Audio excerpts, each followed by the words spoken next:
Ilie Sanchez, obviously a very familiar face around these parts, seemed to be trying to go after Sonny in some ways. Was jawing with him. Again, that's a question for him, and it's up to the referees to manage that stuff. Frankly, if players are allowed to do things like that and they get away with it and it helps their team, then fair game. But it's not something that I ask of our players. 안녕하세요. 풋볼 포레스트입니다. 손흥민 선수의 LAFC가 메이저리그 사커 정규 시즌을 마친 뒤 메이저리그 사커컵 플레이오프에 돌입해서 우승을 위한 도전을 시작을 했고, LAFC는 오스틴 FC와의 서부 컨퍼런스 8강 1차전에서 손흥민 선수의 맹활약과 함께 승리를 거두는데, 그 과정에서 오스틴 FC 선수들은 손흥민 선수에게 유독 강한 압박과 파울들을 하면서 손흥민 선수를 견제했고, LAFC의 스티브 체룬둘로 감독은 손흥민 선수를 막기 위해 거칠게 들어온 오스틴 FC의 전략에 대해 불만을 표출했습니다. 바로 이번 주에 있었던 2025 메이저리그 사커컵 플레이오프 서부 컨퍼런스 8강전에서 LAFC는 오스틴 FC를 상대로 중요한 경기를 치렀었는데요. 그리고 손흥민 선수는 이번 경기에서 시작부터 정말 강하게 적극적으로 전방으로 전진하면서 수비수들에게 강력한 압박을 가하는, 확실히 일주일 이상의 휴식기를 가진 상황이다 보니 가벼운 몸 상태를 통한 빠른 움직임으로 오스틴 FC의 수비진에게 상당한 위협이 됐는데, 손흥민 선수를 의식한 오스틴 FC의 수비수들은 경기가 시작되자마자 손흥민 선수에게 거친 파울로 손흥민 선수를 쓰러뜨리는 등, 원래부터 메이저리그 사커에서 견제가 심했던 손흥민 선수지만 이번 경기에서도 손흥민 선수에게 굉장히 타이트한 수비가 따라붙는 모습을 보였는데요. 하지만 손흥민 선수는 그러거나 말거나 특유의 순간 스피드를 통한 뒷공간을 파고드는 움직임으로 오스틴 FC의 수비 진영에 위협을 가했는데, 손흥민 선수는 전반전 35분 상대 수비 4명 사이에 둘러싸여 있는 상황에서 어떻게든 공간을 찾아내서 빠져나오는 미친 드리블 스킬을 선보였고, 결국에는 슈팅까지 가져갔지만 스토버 골키퍼에게 막히는 정말 엄청난 장면을 만들어냈습니다. 야, 정말 손흥민 선수는 메이저리그 사커에서 전담 마크는 기본에 2명, 3명이 들러붙는 상황도 다반사인데, 이번 장면은 손흥민 선수가 혼자서 4명의 수비수를 뚫어낸 장면이었고, 정말 손흥민 선수의 클래스를 느낄 수 있는 미친 장면이었습니다. 그리고 이번 경기는 LAFC가 오스틴 FC를 상대로 슈팅 숫자가 14대6, 유슈팅 숫자 면에서는 5대2라는 수치가 나올 정도로 압도적인 경기 양상이 있었지만, 마무리 부분에 있어서 LAFC가 너무나도 안 좋은 모습을 보였었기 때문에 후반전 막판까지 1대1의 스코어가 유지가 됐던 LAFC에게는 정말 아쉬운 경기였는데, 결국 LAFC는 78분 손흥민 선수가 어떻게든 중앙으로 파고들어서 찔러준 킬패스를 드니 부앙가 선수가 마무리를 지었고, LAFC는 손흥민 선수의 미친 활약과 함께 이번 플레이오프 1차전에서 정말 극적인 승리를 거머쥘 수가 있었습니다. 이번 경기는 손흥민 선수가 맨 오브 더 매치를 받으면서 팀을 결국 승리로 이끈 경기이긴 하지만, 손흥민 선수에 대한 거친 압박과 파울들이 사실 눈살이 찌푸려질 정도로 견제가 심했던 경기라고 할 수가 있었는데, LAFC의 스티브 체룬둘로 감독은 손흥민 선수를 막기 위해 거칠게 들어온 오스틴 FC의 전략에 대해 불만을 표출했습니다. By looking at the previous game with the Austin, could you share just briefly what's going to be your next step or plan for the upcoming game on Sunday? Well, the situation is now different. It's a series best of 3, and we have won the first game, and so from Austin's perspective, if they want a third game, they have to win the second, either in regulation or in penalties. And for us, the series is over if we can do either of those as well. And our match plan will be decided accordingly. After the game, after the last game, it seems like Sonny had I wouldn't say serious, but he had some kind of injury. So is he doing well? Yeah, there's no injury.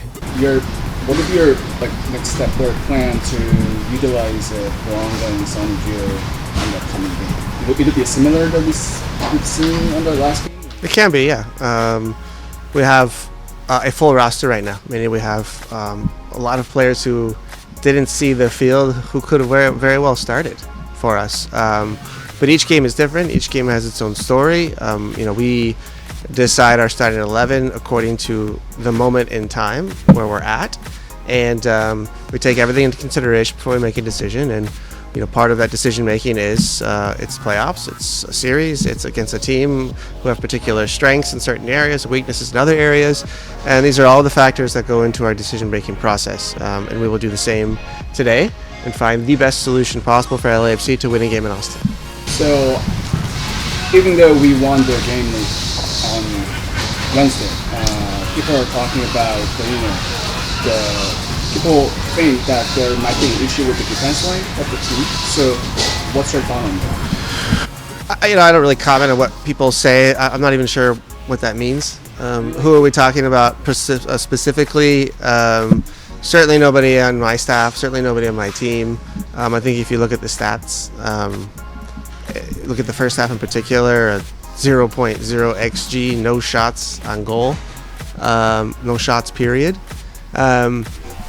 If somebody has a complaint about a defensive performance, then they don't know what they're talking about after those stats.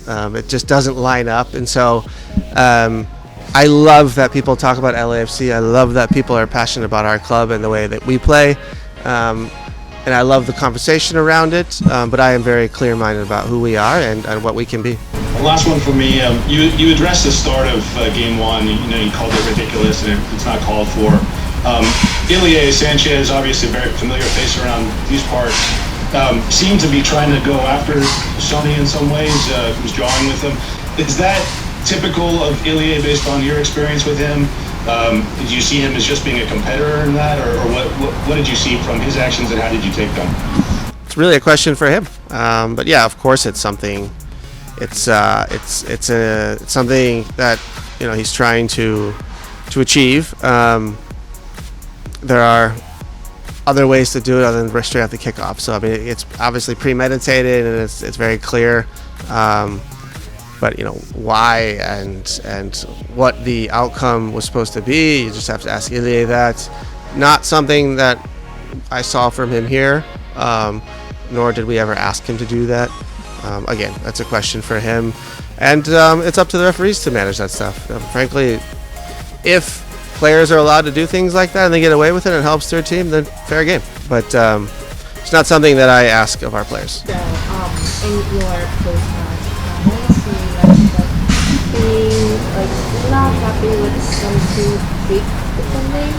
So, what tactical adjustment have you prioritized to make the back line more aggressive and the decision making in transition? Yeah, the transition stuff. One has to do with the other. The transition stuff we can show the guys on video, and we have a few guiding principles in transition offensively that will remind the players. We'll show them exactly what we mean. Even more important away from home than at home. And then the other part, defending too long and too deep in certain moments of the game, is nothing tactical. It's more recognizing the moment, more of a mentality than it is anything tactical. It could be something physical, although our physical numbers were fine and the weather was perfect, as it will be in Austin. 그러면서 LAFC의 스티브 체룬둘로 감독이 손흥민 선수에 대한 집중 견제에 대해 불만을 표출하는 모습을 보였습니다. 정말 손흥민 선수는 오스틴 FC와의 이번 경기뿐만 아니라 거의 매 경기마다 상대 팀들로부터 계속해서 집중 마크를 받고 있는 상황인데, 이러한 집중 마크 속에서도 계속해서 씹어먹는 활약을 펼치고 있는 손흥민 선수가 정말 대단하다는 생각이 드는데요. 과연 손흥민 선수가 이러한 미친 활약을 통해 메이저리그 사커 플레이오프 우승컵을 들어올릴 수 있을지 앞으로 있을 경기도 기대를 해보겠습니다. 아무튼 이번 영상은 여기까지고요. 저는 다음 영상으로 바로 찾아뵙겠습니다.